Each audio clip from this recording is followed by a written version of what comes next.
Hello everyone and welcome to my Y&R Insider 24 update channel. Tessa and Daniel become closer, Victor and Jack work together, and alliances change. The Young and the Restless Best of the Week. Welcome to the Young and the Restless Best of the Week, where we highlight some of the best scenes, notables, quotables, fashion, and more from the past week. Moments of youth and restlessness. Victor Newman, Eric Braeden, and Jack Abbott, Peter Bergman, may team up to take down Kane's AI on The Young and the Restless Image, CBS. Jack, Peter Bergman, arriving at the Newman Ranch to see Victor, Eric Braeden, and Nikki, Melody Thomas Scott, was soap opera storytelling at its finest. Jack suggested joining forces with Victor to defeat their common foe, Billy Flynn's Kane. What is the old adage? Is my ally the enemy of my enemy? Of course, Victor and Jack will never be pals. Even though Victor is a self-made man, Victor couldn't help but point out to Jack that Jack got Jabot from his late father, John, Jerry Douglas. Jack and Victor agree that Jill, Jess Walton, is the person who can bring down Kane. When was the last time those two ever saw eye to eye with one another? We think the billionaire is outnumbered for the first time since Kane's baffling reveal as Aristotle Dumas. On Y&R, not all characters must be at each other's throats. The Sally, Courtney Hope, and Audra, Zuleika Silva, friendship continues to be a bright spot in Genoa City. The best part is that Sally calls her friend out of her stuff without judging. That is being a real friend. Billy, Jason Thompson, doing a turnaround and realizing he had wronged Sally was a pleasant and unexpected surprise. Their long talks at Chancellor Park and the Jazz Lounge, and their lovemaking scenes, are giving us hope for the duo.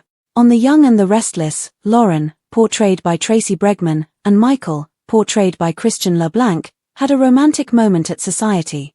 Image courtesy of JPI watching Michael, Christian LeBlanc, and Lauren, Tracy Bregman, converse with Zach Tinker's Fenmore was delightful. We'd prefer to meet Zach in Genoa City, but we'll settle for watching his parents beam with joy as they talk to their child. Bonus: Michael gave a shout-out to Trey, Julian Larrock, Fenmore's boyfriend. The relationship between Fenmore and Trey was first discussed more than 2 years ago, but very little is known about it. Watching Claire, Haley Erin, even entertain going out of town with Holden, Nathan Owens, knowing full well how Kyle, Michael Mealer, feels about him, is like watching someone fall off a cliff in slow motion. Claire has made it clear to Kyle that going to Paris with him won't solve anything. She decided against going to Los Angeles with Holden, for now, but if she were to change her mind, well, we wouldn't hold out much hope for Claire and Kyle's future. Scenes of the young and the old. On The Young and the Restless, Billy Flynn's character Kane and Beth Maitland's character Tracy got back together at Society. The week kicked off with Tracy's, Beth Maitland, return to Genoa City. The dialogue between Tracy, Jack, and Diane, Susan Walters, was rehashed extensively. Tracy's ordeal with Martin, Christopher Cousins, and her past with Kane were brought to mind. Although Tracy and Kane weren't meant to be together, she said that at least she got a book out of it. Given what Kane is up to, she ought to be able to write a miniseries. Michael buying out Society for the night so he could get time alone with Lauren was both romantic and dramatic. Lauren was not going to excuse Michael from responsibility. She demanded to know what was going on. These two have one of the best marriages on all of soaps, let alone Y&R, because one way or another, they end up communicating with each other with honesty. Diane, Susan Walters, and Audra, Zuleika Silva, traded barbs while Sally, Courtney Hope, tried to play peacemaker on The Young and the Restless Image, JPI. The fight with Diane and Audra was reminiscent of classic soap opera fights. Diane refused to back down, no matter how many times Audra kept coming back at her. If Audra were to ever wed Kyle, we might see scenes like these every week. The Young and the Restless, Best of the Week. Victor and Jack team up, Tessa and Daniel grow closer, and alliances shift. The Young and the Restless delivered a week of episodes that felt like a true rollercoaster for longtime fans and casual viewers alike, combining the best elements of intrigue, romance, heartbreak, and shifting alliances that soap opera audiences crave. Few shows can seamlessly weave together plots that involve billionaires forming uneasy alliances, estranged friends finding common ground, and characters navigating the complexities of love and betrayal, But this week proved that Y&R is still capable of bringing all of those themes together with both nostalgia and fresh energy. From the surprising decision by Victor Newman and Jack Abbott to consider working side by side against a shared threat, to the growing emotional connection between Tessa and Daniel, to the smaller but no less impactful moments involving couples like Michael and Lauren or friendships like Sally and Audra, the week felt packed with pivotal developments. The recurring theme that enemies can become allies when power is threatened, but even love and loyalty may be tested when temptation or ambition enters the picture was at the center of every scene, which appeared to be designed to showcase the delicate balance between personal and professional stakes in Genoa City. One of the standout arcs this week came from the much-anticipated Victor and Jack interaction. Seeing Jack Abbott arrive at the Newman Ranch to meet with Victor and Nikki was not just another business chat, it was a reminder of decades of history between two men who define themselves by rivalry, pride, and ego. It was a moment that resonated because it tapped into the audience's collective memory of how frequently these two titans have clashed over companies, women, and family honor when Jack suggested the possibility of an alliance with Victor in order to eliminate Kane. Yet the beauty of soaps is that time and circumstances force even bitter enemies to occasionally sit across from one another and ask, what if? Fans were able to sense the resentful respect that was hidden beneath the surface insults in the dialogue that was written. Victor, true to form, made sure to remind Jack that he is a self-made man while Jack merely inherited Jabot from his late father, John. It was the kind of exchange that both highlighted the differences that keep them at odds and the shared hunger for dominance that makes them more alike than either would ever admit. Since when did Victor and Jack last agree on anything? Their decision to name Jill as a potential weak link in Kane's rise seemed both logical and deliciously ironic. Suddenly, Kane, under his mysterious Aristotle Dumas persona, seemed less invincible, and fans could sense that the noose might slowly be tightening around him. However, it wasn't all corporate power plays and maneuvering. The week also reminded viewers that Y&R thrives on relationships, and none were more refreshing than the continued portrayal of the friendship between Sally and Audra.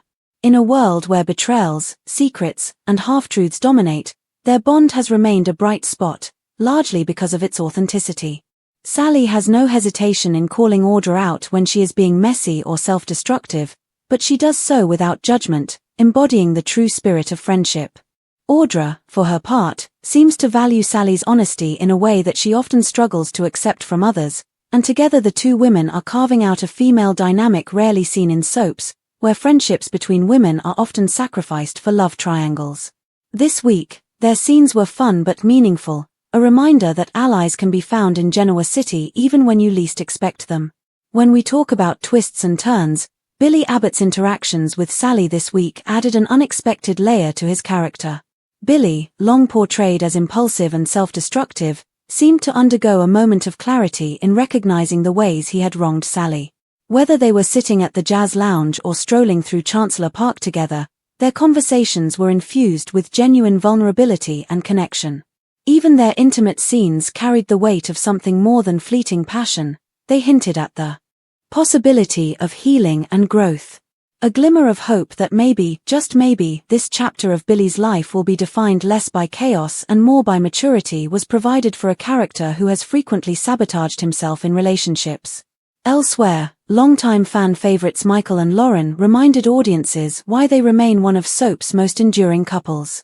Their romantic evening at Society, when Michael bought out the venue for the night, was like a scene from a classic soap opera. Grand gestures and sincere honesty. Lauren, never one to let things slide, demanded answers when she sensed Michael holding back, and their conversation highlighted the foundation of their marriage, communication. Fans who have invested decades in their story felt both grounded and gratified as they observed them reflect on their love, talk about their son Fenmore, and even mention his relationship with Trey. In a genre where relationships often implode, seeing a couple who consistently works through their problems together feels like a refreshing rarity. However, whereas some areas of Genoa City saw love and friendship flourish, others saw heartbreak and tension. For the viewers, Claire's interactions with Holden were a slow-motion train wreck because, despite Kyle's obvious feelings, her willingness to even consider leaving town with him felt like a step toward disaster.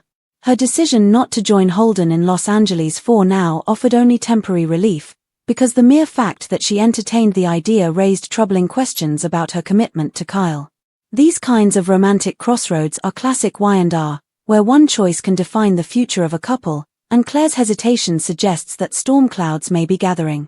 Tracy Abbott, who has always been a grounding and heartfelt presence in Genoa City, returned during the week as well. Her conversations with Jack and Diane not only rehashed past storylines but also reminded viewers of the unique role Tracy plays within the Abbott family dynamic. Her ability to reflect on past relationships, including her complicated history with Kane, gave the storyline an added layer of nostalgia while also serving as a commentary on Kane's current manipulations. If nothing else, Tracy's return highlighted that in Genoa City, even side characters hold pieces of history that ripple into the present. Meanwhile, Diane and Audra's verbal sparring sessions provided the kind of fiery soap drama that fans live for. Sally awkwardly attempted to mediate their heated exchanges, which reminded me of the glory days of rivalries on soap operas. Diane's refusal to back down, no matter how cutting Audra's remarks, underscored her resilience, while Audra's determination to hold her ground showed she is not a woman easily intimidated. If Audra ever married Kyle, one could only imagine the fireworks these clashes would create on a weekly basis, and the prospect alone is enough to keep viewers hooked. Daniel and Tessa followed next. Their scenes were a treasure for fans invested in emotional depth, despite the fact that their growing closeness over the course of the week went unnoticed in comparison to the plots with higher stakes.